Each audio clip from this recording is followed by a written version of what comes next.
Hello and God bless you. Welcome to week 5. This week you're reading chapter 8 of the Patterson textbook, and we're taking a deeper look at ethical issues surrounding photojournalism. I have some supplementary materials I've included as well, and you have a discussion board, a writing assignment, and an outline due. So your discussion board, you're looking at demonstrating the ability to analyze and evaluate communications tools, and how that is demonstrated this week is as you look at how you feel about death in print.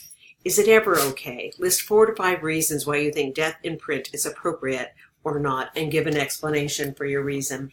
So, an example of this, 9/11. 9/11, sadly, we saw video of folks jumping off of the building that was just being destroyed, and they jumped and leapt to their death. And it was very sad, very moving images. But there are times when we, as the public, the consumer of news and information, want to know what happened and want to see a certain reality of the situation. And there are other times when it's over the top, but I want your opinion. So I'm not asking you to look this up, but I'm asking you your feelings about death in print and giving me some reasons and explanations for that. Your writing assignment is a case study. You've all been doing very well on the case studies, so this one should be no different, but do reach out if you have questions. I have a resource video here about photojournalism, ethics, law, and commercial, and this is where I want to spend a minute discussing with you your critical assignment outline.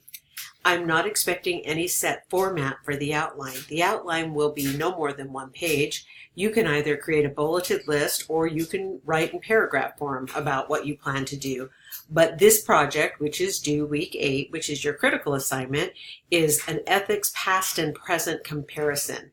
So you're picking a case study from the past and one from the present. And these you will find on your own researching. I want to explain a little bit to give you a few ideas. But it could even be an advertising case. It could be how, like, the tobacco industry has promoted smoking and has for years, many years ago, promoted that they had campaigns saying that smoking was good for one's health, particularly for women. They had specialized campaigns promoting smoking for women. Then in the 1960s, they began to say smoking cigarettes may be dangerous to your health. And then later, close to 1970, late 60s, to 70, they said smoking cigarettes is dangerous to your health. So they changed their tune, but in the meantime, many people smoked and many had cancer and died. So it's very sad that this was done. So was that ethical?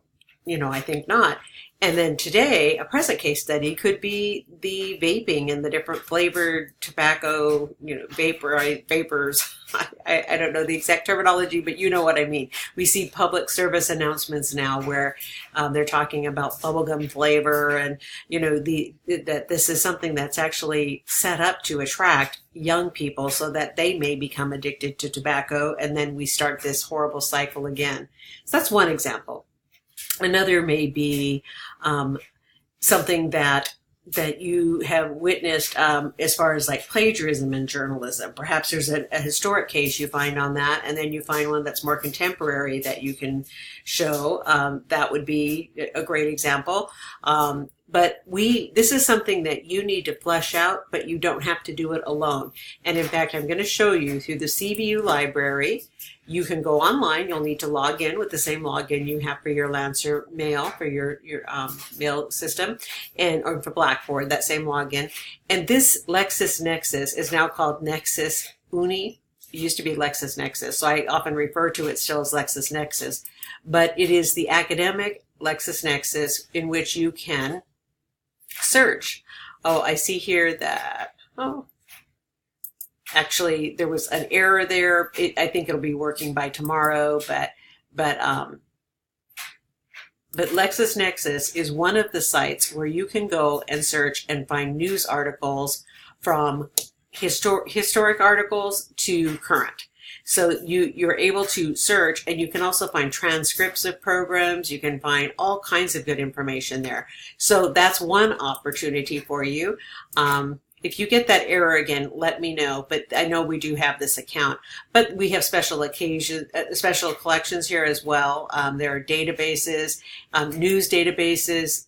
We have several of them. So we have Chronicling America, Historic American Newspapers, Newspaper Source, and then the one I mentioned, LexisNexis or Nexus Uni, regional news. So you can find a case that way. So really what you're looking at is something historic that was, unethical in your opinion, or that had an ethical issue. And then you're looking at one that's more current day. So it will take some thinking, and that's why we have this outline assignment, so that we can get that kind of set in place for your future paper that you'll be doing to turn in week 8.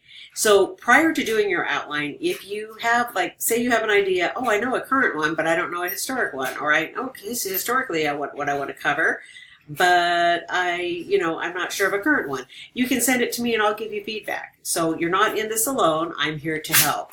So that would be something that you'll be working towards. And again, it's not just being that this course covers ethics and copyright and media law, but I'm opening it up to any ethical case that you've seen, like a historic one and a present day one. So I'm opening up more broad so that you have a chance to kind of expand and look for something that interests you to do it on. So I hope that makes sense to you, and I'm also willing to clarify should you have further questions. So that outline is due this week, the writing assignment is due, and the discussion board. And that is your week. And it's unbelievable that we are this far along in the course. Keep up the good work, and do reach out if you have questions. Thank you.